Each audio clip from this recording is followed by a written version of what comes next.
All right, wanted to record a quick video, not exactly a set review, but just going over the first half of the spoilers. We're 125 of like 230-ish cards, I think. So we're over halfway in, and I pulled out some cards just to highlight and discuss really quickly. Don't want the video to be too long, but let's hop into it. First card is a Null. This card is obviously appealing. Any one mana counterspell is pretty appealing. Funnily enough, maybe would have been more appealing pre-bans. Probably part of why it was designed. Could have countered Hopeless Nightmare, Up the Beanstalk, among other things. But now we have a format with Agatha's Soul Cauldron. We have Enduring Curiosity. There's all sorts of enchantments from Duskmourn. Obviously, the Overlords, Fear of Missing Out. So this card looks great. I'm sure it will see play in at some points in the format, depending on how the metagames look. But it is a card that misses on a lot of things, right? You're probably going to play some games where your opponent Deep Cavern bats you, and then plays a Preacher of the Schism, and just having a Null in your hand is going to be sort of awkward. But a very powerful card. Anytime you see a 1 mana counterspell, it is probably going to be relevant in some capacity in Standard at various points. So look out for this one. Next up, we have anti-causal, Vestige. So this is 6 mana 7/5, but you can warp it for 4. So when you warp it, it's going to exile itself at the end step, and then you can cast it again for 6 later on. And when it leaves the battlefield, you draw a card, and then you get to put a permanent into play equal to or less than the number of lands you control. So basically a 4 or less on turn 4. And obviously it scales well. But this card's interesting for a few reasons. First off, you can just blink it. So if you have... There's like a saddle creature that can blink for effectively 0 mana. A bunch of different ways to blink things. It's also a 7/5 for 4, where it doesn't have haste itself, but if you get to give it haste, it can just come down on turn 4, attack for 7, and then you can get a new card into play. Really weird card, lots of cool stuff you can do with it. I'm sure it will come up maybe in different places, maybe like Modern, because it's Eldrazi. I don't know how many other Eldrazi we're going to get in the future. But really cool design, really interesting card. There's, what is it called? There's the plot mechanic, right? There's a plot clone, for example.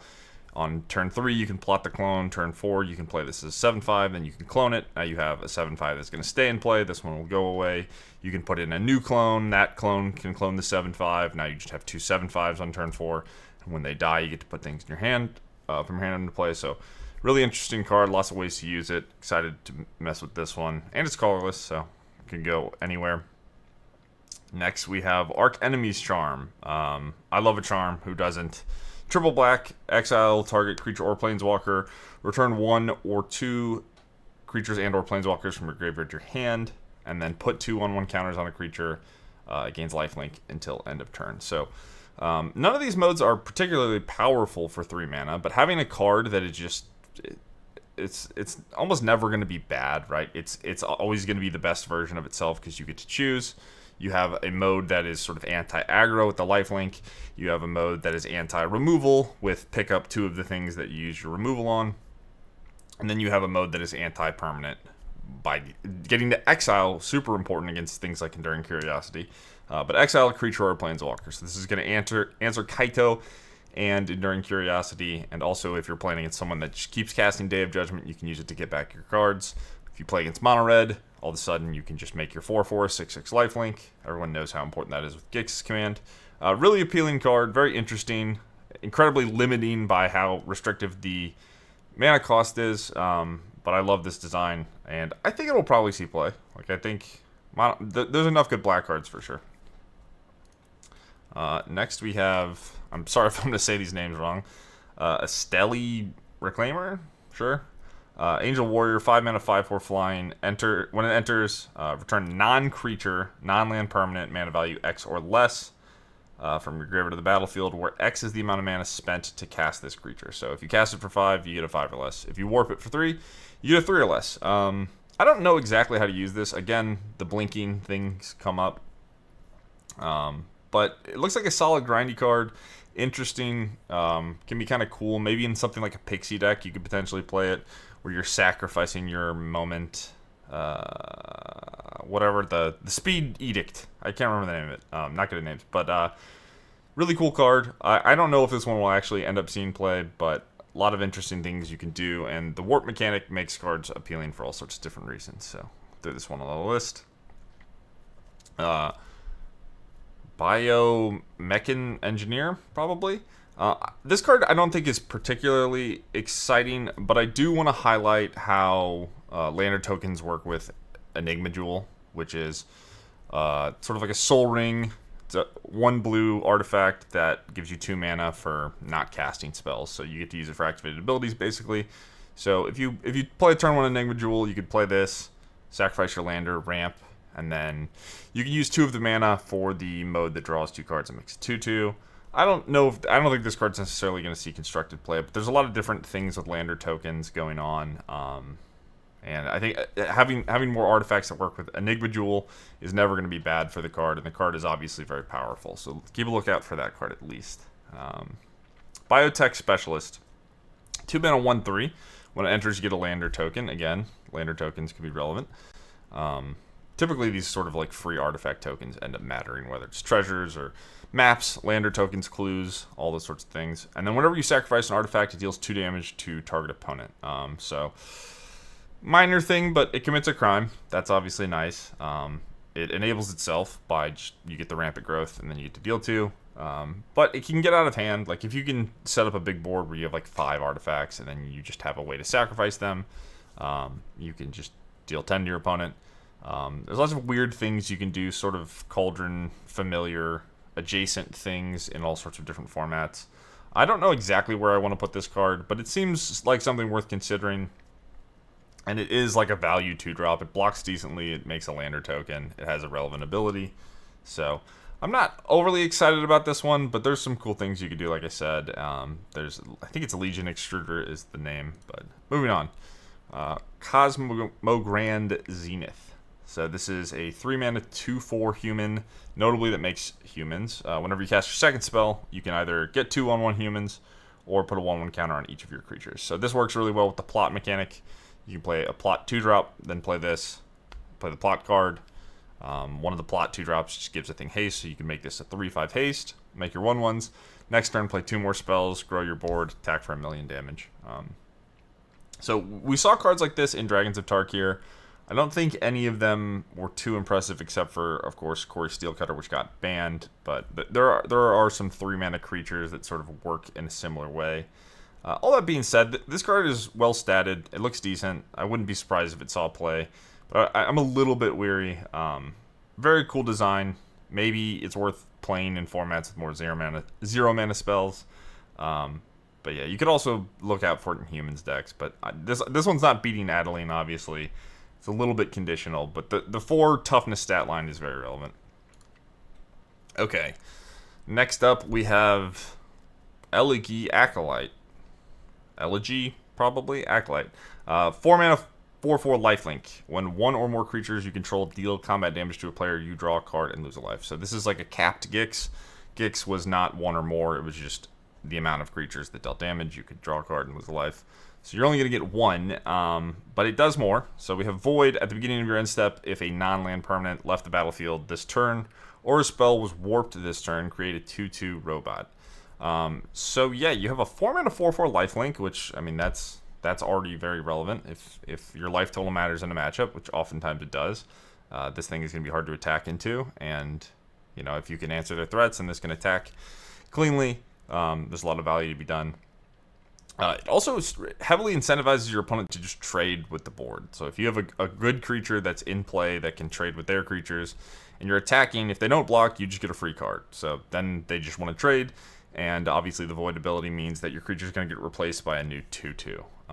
So this card seems very, very strong to me. It also works incredibly well with treasures. If you play Charming Scoundrel on turn 2, you make a treasure. Turn 3, play this. Attack with your Charming Scoundrel, draw a card. The treasure will trigger the Void, and at the end of the turn, you'll get a 2/2. So, if you are trying to play black, I mean, going back to formats like Pioneer, there's Fabled Mirror Breaker that makes treasures. Obviously, this is a non-legendary, so the Kiki Jiki can copy it. It's a human, which maybe is relevant with things like Pyre of Heroes and Pioneer. But yeah, this card looks really strong. If you're worried about your Shieldreds, I think this is a card that I would I would definitely experiment with. It looks very good to me. Time will tell. It does have notably that 4 toughness, which is a big difference. I'm sure people have played games against Sheoldred where you just have a 4/4 and you can't attack into it because it's so big. It's not the case with this thing, but this thing is still incredibly difficult to race and just gives card advantage, board presence. It just does it all. But it is a 4-drop that can just be killed, right? If your opponent just has Shoot the Sheriff, this thing's going to die. But still, very appealing card. Looks really strong to me. Emissary Escort. I'm not going to spend too much time talking about this. 2 mana 0/4, power equal to greatest mana value of artifacts. Works well with Affinity, so there's like the 5 mana 3/4. So this is going to be a 2 mana 5/4. It's an artifact that's obviously important for artifact decks. I can see this scene play. Blocks well early and then sort of converts. Kind of, I think it's probably going to play similarly to something like maybe like a Regal Bunnycorn, but the Affinity cards have been somewhat unimpressive to me in the artifact decks. I really like Glyph. I don't really love the Affinity stuff, so it will be interesting to see where people go with this and what other cards you have to pair with it. Obviously, in formats like Modern or whatever, maybe this thing could be a 7/4 for 2, but I don't even know if that's worth doing in those formats. So, Exalted Sunborn. Okay, again with Warp for 2. So this is sort of like a Baneslayer and a Mondrak. It has similar passive to Elspeth, where you get double tokens. And yeah, all these abilities are pretty powerful. So the Warp for 2, again, you can use it with blink effects. So maybe you have like a Cloud Shift, something similar like that in the format. You can get this into play on turn 3, and then turn 4 you can play something that makes a bunch of tokens. But yeah, there's some effects that make haste token copies of creatures that you sacrifice at the end step. There's a lot of interesting stuff you can do with this, but at the end of the day, this is just like a pretty reasonable rate. Warp enables other cards like the Void mechanic. Like I've said before, you can give this thing haste. It's an Angel for Angel deck, so if you want to trigger and Pioneer your Angel cards, you have this 2 mana thing that can just gain you a bunch of life by coming into play, having stats, being an Angel, all that stuff. I don't know if this card is going to matter. I don't know if it's going to be great, but it's a very appealing looking card and something to look out for. And if you just want to jam this, I'm sure you can have some amount of success. So, very, very cool design. Big fan. Next, you have Frenzied Baloth. This is a card that's going to get a lot of people very excited. It has a lot of text. My opinion is mostly that it's a 2-drop that dies to shock. It's good. Like, if you want to play mono green aggro, I think you should probably put 4 of these in your deck. It is very good against blue spells. But it gets blocked by Grizzly Bears and dies to shocks and disfigures. Stabs, I guess, would be the card in standard. But cool card. Happy it exists. A lot of people will love this. Gene Morph Imago. 2 mana, 1/3 flying, landfall. You get to make a creature a 3/3. And then if you have 6 lands, it's 6/6 instead. So this works pretty well with like the 1-drop Chocobo, where it's an 0/1, now it's a 3/3. It's a 3/3 plus all the counters it's gained, so maybe you're attacking for 5 with your 1-drop. I don't know if this card is actually good. It's interesting. Like if you're ramping, you get to 6. Like if you double ramp, like if you play on turn 4, you play a Explosive Vegetation adjacent thing. All of a sudden, you can make 2 of your creatures 6/6s and then attack for 12. Attacking for damage and ramping aren't things that overlap particularly often, but really cool card, decent stat line, decent ability. Don't know if it'll have a place. Blue-green cards are typically kind of difficult to design. They're just awkward and weird, but I like it. Alright, we're going to go a little faster. Halia, Guided by Light. Enters, or an artifact or creature enters, gain a life. If you gain 3, draw a card, warp 1. Very appealing card for life gain decks. They keep printing strong life gain cards. When you combine card draw with life gain, you just get something that is relatively powerful because you get to use all the cards you draw because you're extending the game. This is just a great enabler for all sorts of different things. And the warp for 1 is a huge deal. This is a very, very important ability. Nova Hellkite. Very good against Deep Cavern Bat. You can warp it for 3. It pings, attacks for 4 in the air. Again, can be blinked, works with warp, all that stuff. But as a 5-drop, I think this is solid, right? You get it just gets to attack into 5/5 flyers because you can ping things down. Like I said, like the blue-black deck has a ton of things that have 1 toughness, like the I guess this is pretty bad against the stun counter Merfolk, but maybe it's already in play. You get to ping it off. There's the Sirens. Yeah, this card looks good. I don't know it 100% if it's going to be an important card in Standard, but you have all the Dragon cards that are important from Dragons, of course. So, looks like a strong card. I think it will probably see some amount of play. Looks good to me. It looks like one of the better 5-mana sort of dragons with haste. Nutrient Block, I just wanted to shout this out because it works well with things like its Soul Artifact. Typically, the 1-mana indestructible artifacts just don't do anything if you don't, like, the cards you're playing, if you want to do this sort of insult thing on turn 2, are just kind of bad. But this one cycles and gains life, so not terrible. Oroboroid, which is a 4-mana 1/3. At the beginning of combat, put 1/1 counters equal to its power. So, very good with Wild Ride. Probably not better than using something like Vivi. But if your deck has pump spells, map tokens, creatures that can pump it, it's pretty interesting. It also scales well with itself, where even if you do nothing, it's going to become a 2/4, and then next turn it'll become a 4/6.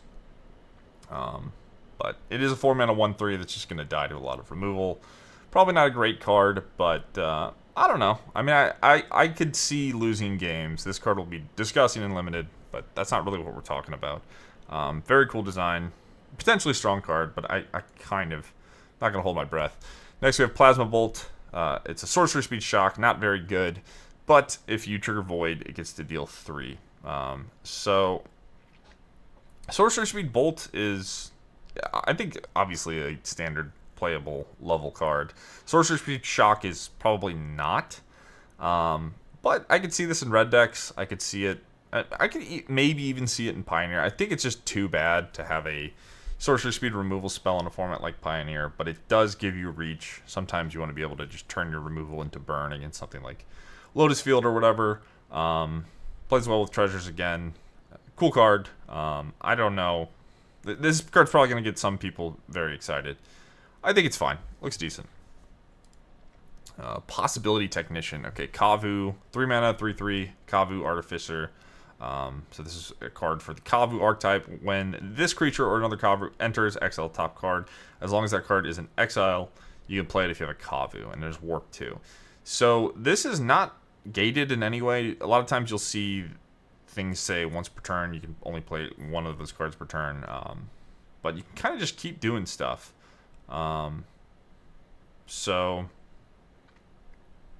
I don't 100% know about the for as long as that card remains in exile. You may play it if you control Kavu. I don't know if this leaves the battlefield, if that remains true. But regardless, this is capable of a lot of card advantage, and it works really well with 1-mana Kavus.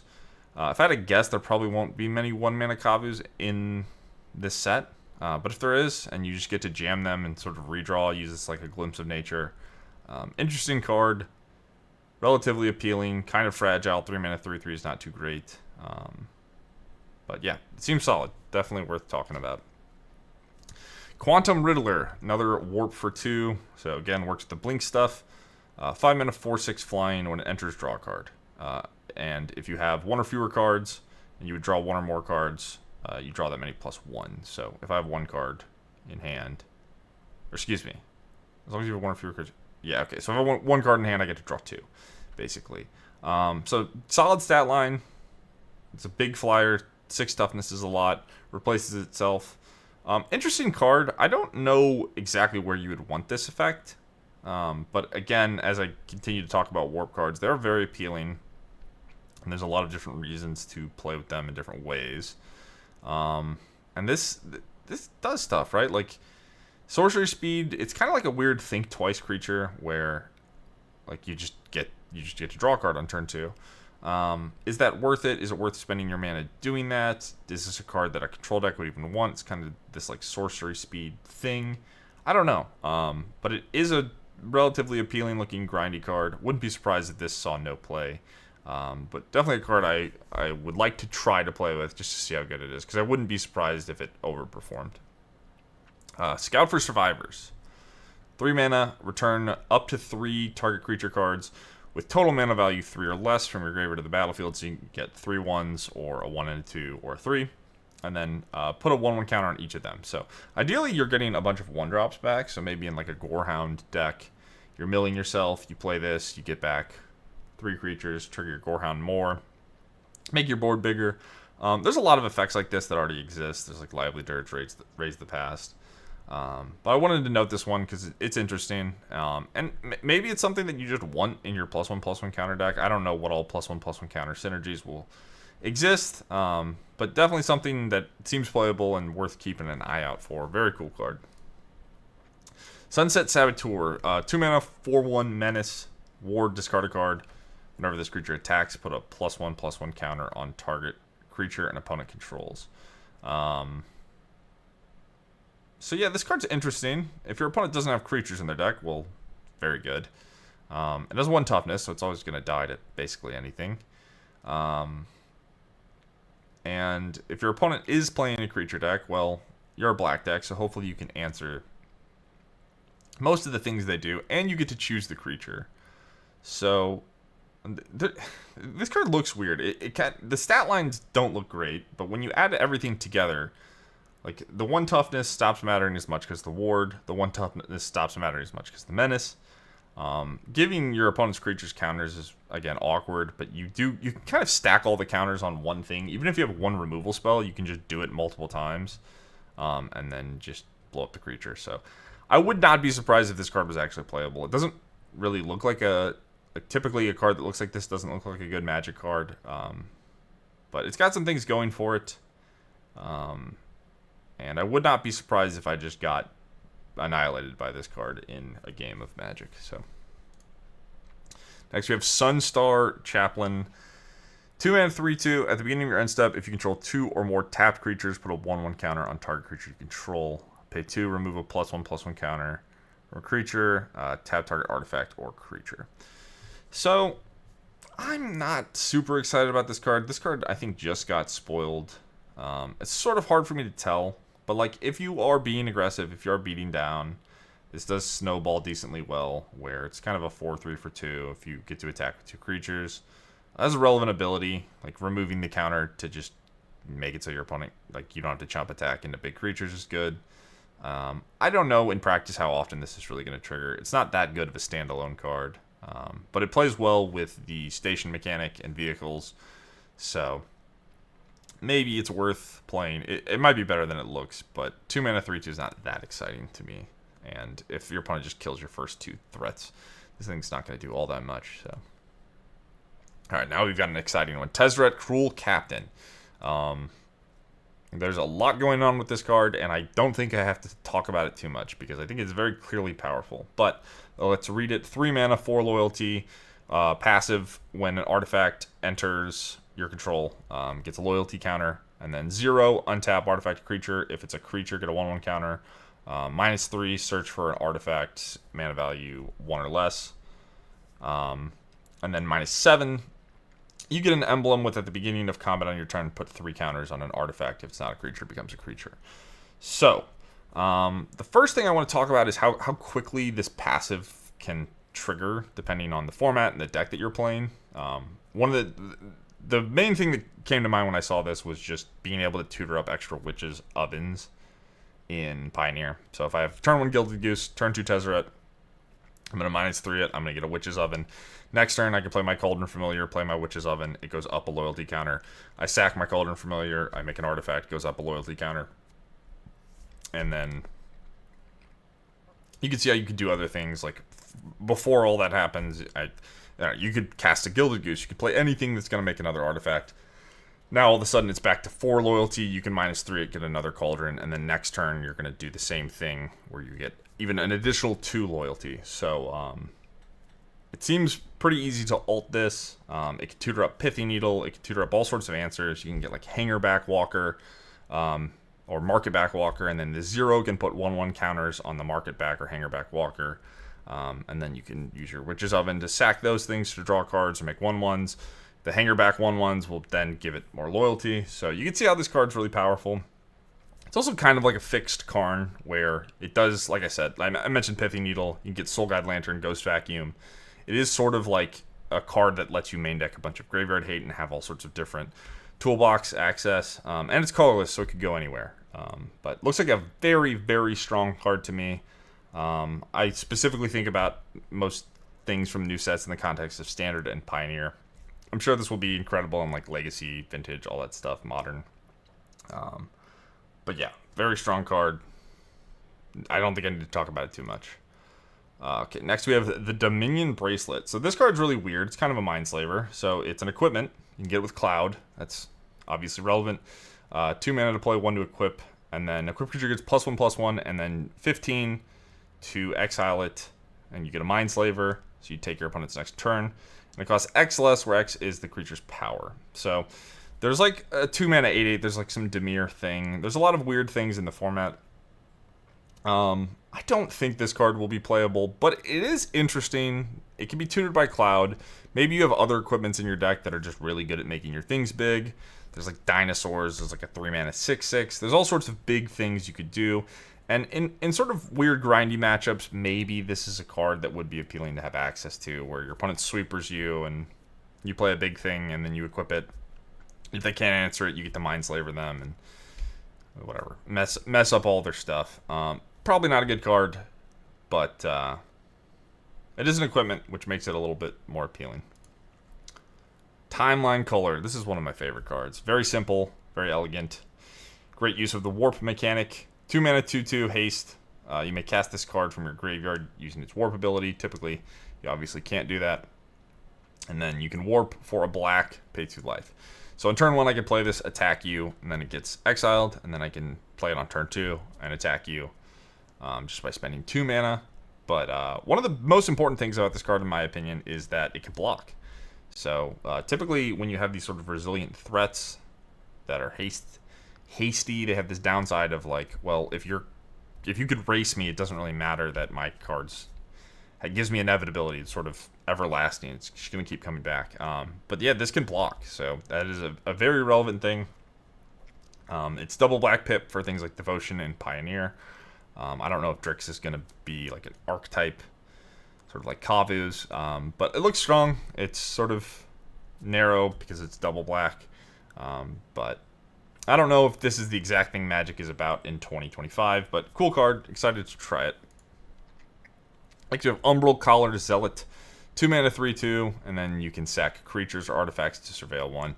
Obviously, this is very powerful. They've decided recently that they are willing to print 0 mana sack effects that aren't gated to once per turn.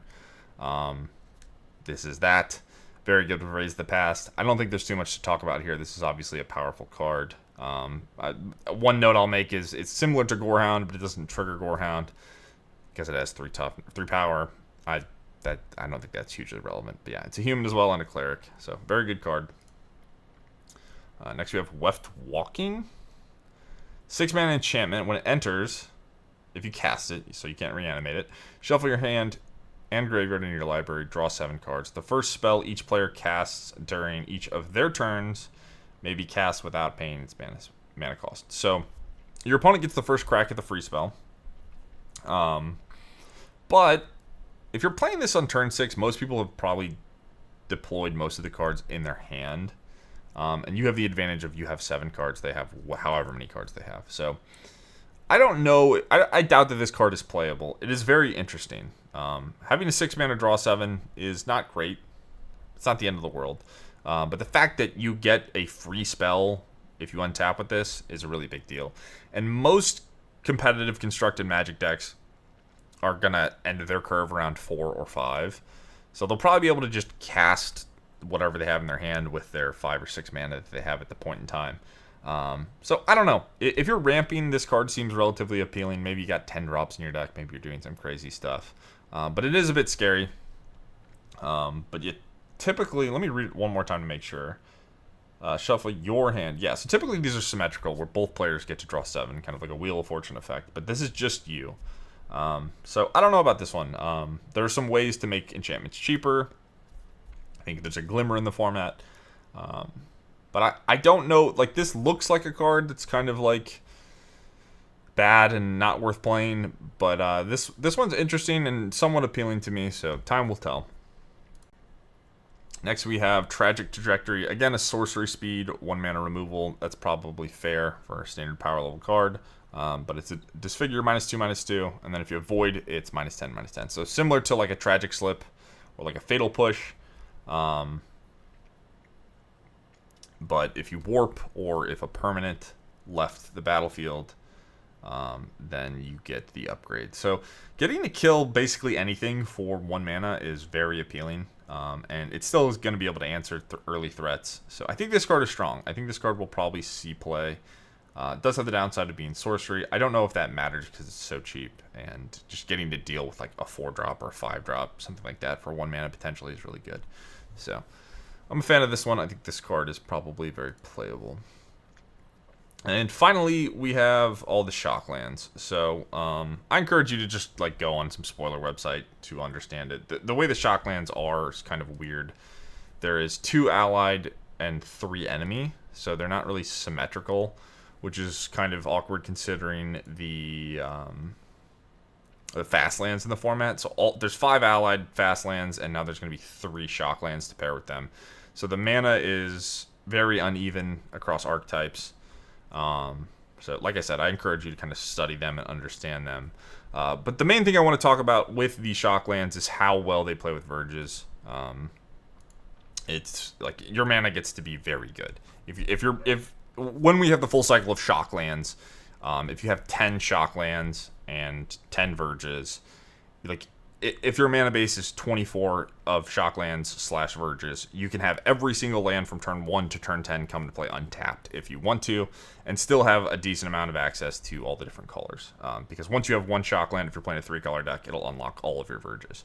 So I wanted to note that. I think it's very relevant. But yeah, Shockland's obviously very good. I don't have to spend too much time talking about that. But I did want to highlight that, in case you weren't paying attention, the Shocklands that are present are kind of odd. So study that, understand it. They're all here. It's Stomping Ground, which is red-green. Sacred Foundry, which is red-white. Godless Shrine, which is black-white. Breeding Pool, which is green-blue. And then Watery Grave, which is blue-black. So that is it. I'm just going to title this Part 1 of, I guess, Edge of Eternity spoilers. Once the rest of the set is out, I'll cover the other half. I assume typically the more exciting things are kind of front-loaded, and a lot of the commons and uncommons are back-ended on the spoilers. But either way, hope you guys enjoyed the video. Like and subscribe. Let me know what you think about Edge of Eternities. Let me know what cards I should have talked about that I didn't. And I will see you in the next one. Peace.